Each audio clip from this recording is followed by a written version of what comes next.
sa pagtingin ninyo, ano ba nakikita nyong posibleng dahilan kung bakit nag-unleash ng ganitong barrage of attacks ito si Alan Peter Cayetano on the eve of a very crucial vote by the Senate Impeachment Court? Actually, Christian, kaya nga nagdadalawang isip ako kung I will join you in your program this today. Kasi nga ayaw ko na sanang sagutin, but then a lot of my friends are telling me, sagutin mo para malaman nila what's going on.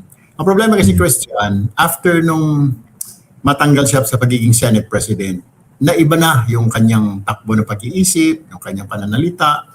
I mean, hindi na nga siya kinakausap ng lahat ng members ng majority. Even sa minority din. Kasi ang practice pala dyan, Christian, since bago lang ako sa Senado, ngayon ako na-experience ng mga kudita-kudita. After a few days ng kudita, yung natalo na napababa na Senate President, kinakausap naman niya lahat. Kinakausap din siya, yung mga grupo na natalo. In the case of Senator Cayetano, walang kumakausap sa kanya. Hanggang ngayon, walang kumakausap sa kanya ng majority. So, siguro kailangan niya ng attention, pero hindi tama yung attention na gusto niya. So, ibig sabihin, hindi lang ng mga kababayan natin na yun. Simula nung napatalsik siya, kasi 2 linggo lang siya Senate President, siya yata pinakamaikli na naging Senate President, hindi niya matanggap. Kaya ganun na nangyayari ngayon. That's what we believe in. Hanggang ngayon, wala kumakausap sa kanya ng mga members ng majority.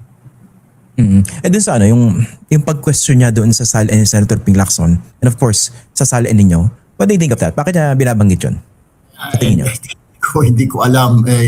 Marami akong naiisip, pero alam mo, Christian, kahapon nung may nagsabi sa akin, and I was on my way to church, pinagdasal ko na lang kasi mahirap naman na patulan yung may diferensya sa pag-iisip. So, might as well just pray for them. Kasi para ka na rin pati ikaw may problema ka rin sa pag-iisip. Kung papatulan mo yung taong kulang sa pag-iisip or may problema sa pag-iisip, might as well pray for them. And sinabi ko doon sa spiritual director ko, sabi niya, ipagdasal mo na lang yan kaysa sa batikusin mo. Kasi titignan mo, ang layo naman, bakit brought up ang SALN? Actually, nung corona hearing yata, what I've heard isa po siya doon sa mga bumoto na buksan yung kay corona, so na mga SALN. How would he know na ayaw ko pabuksan o gusto kong pabuksan?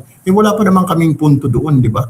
Parang pinapangunahan niya ako. Gusto ko muna marinig kung ano ba talaga yung mga ilatag mo dyan, kung para pumabor ako sa buksan ng SALN or hindi ako pumabor.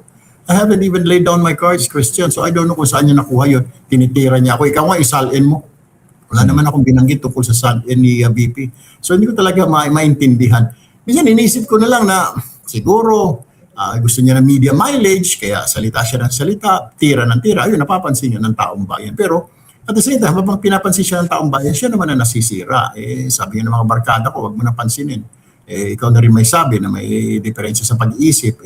I think he started this actuation nung mapapatalsik siya as Senate President. Nag-iba ng takbo ng isip ni Senator Alan. Kaya nga, kahapon pinagdarasal ko na lang na sana bumalik pa sa katinuan. Tingnan mo, pati postura niya, hindi na nag-aahit, hindi mo na maintindihan. Parang akala mo, taong grasa na. Yung mga forma niya, hindi, pati mga pananalita niya, parang out of the blues, biglang nag-i-snap na lang ng ganun. So, intindihin niya lang siguro doon sa mga nakikinig sa programa mo ngayon, Christian. Let's just pray for Senator Alan Cayetano for his speedy recovery. Kasi I believe baka nagkaroon ng nervous breakdown nung matanggal siya, 2 weeks lang. Very short-lived ang kanyang pagiging Senate President. Siguro pagdasal na lang natin. Ayoko na mag-comment, Christian, yung SALN.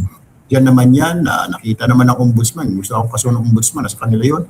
So, wala namang problema sa akin. Okay. Ang inisip ko kasi whether, I don't know whether you agree with me po, Senator, no? To me, it was a bit suspicious that he would raise the issue of SALN of his 2 fellow senators on the eve of a crucial vote. Pag-uusapan kung mabubuksan yung bank records ng Vice President. At alam po natin, nakadikit itong crucial vote na ito doon sa issue ng kanyang SALN. So parang ang dating, he was trying to disarm at least you and Senator Ping Lacson para siguro to influence your vote. What do you think of that? I don't think so. Gusto lang siguro sa akin naman, ang layo naman, dami naman namin mga majority, dami naman namin mga senador, pero bakit kami lang tatargetin? Siguro yung may nauna akong interview nung umaga na sabi ko na marami na, punong-puno na yung kanyang hands full na nga siya. Yung kanyang, meron siyang sa NBI, na sabi ni Director Matibag, sisilipin nila yung sa Southeast Asian Games. Pagkatapos may lumutang pa, siguro stress na rin yung Christian, may lumutang pa, sinasabi ni Senator Lacson na 6 billion na insertion sa flood control sa Taguig. So dala-dalawa, ika nga, di ba? Siguro nakikita niya, tapos mga kasama niya, ilang kasama niya na nandun sa kulungan. So ito siguro that talagang putting a lot of stress. Hindi siguro para ma-influence yung boto namin kasi wala pa naman akong sinasabi. Bakit kabila ni Senator Lacson, wala din mang sinasabi mga kasama namin. Bakit di mga kasama namin? So hindi ko talaga maintindihan, Christian. Kaya hindi ko nalang pinapatulan after nung unang incident na binawi ko, if you would recall, di ba? I remember that.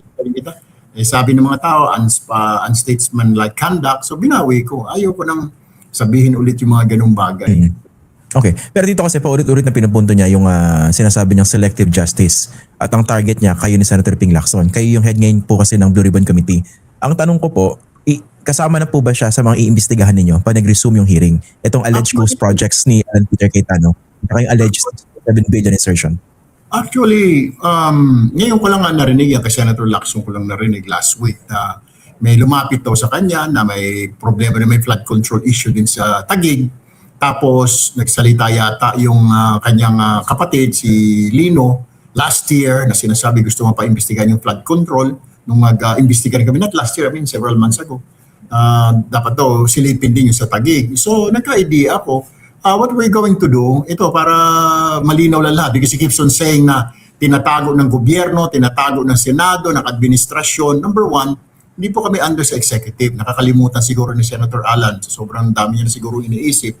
Iba-kaiba po ang Senate sa executive. Hindi po kami under sa Malacanang. So, meron po kami sariling disposition at pag-iisip. Hindi po kami pwedeng manduhan ng Malacanang. Pwedeng mag-suggest sa Malacanang Christian, yung mga LEDAC na yung mga batas na gusto ng Malacanang ipasa. Yun po pwede yung pag-usapan. Pero yung, Senado, imbestigahan nyo ito. Senado, itigil yung gano'n. Hindi gano'n eh. Siguro nung panahon niya, nung under kay dating Pangulong Duterte, pinababasa sa pwesto. Kaya may idea siya na, pwede palang diktahan ang house ng palasyo. Nagpadikta siya eh.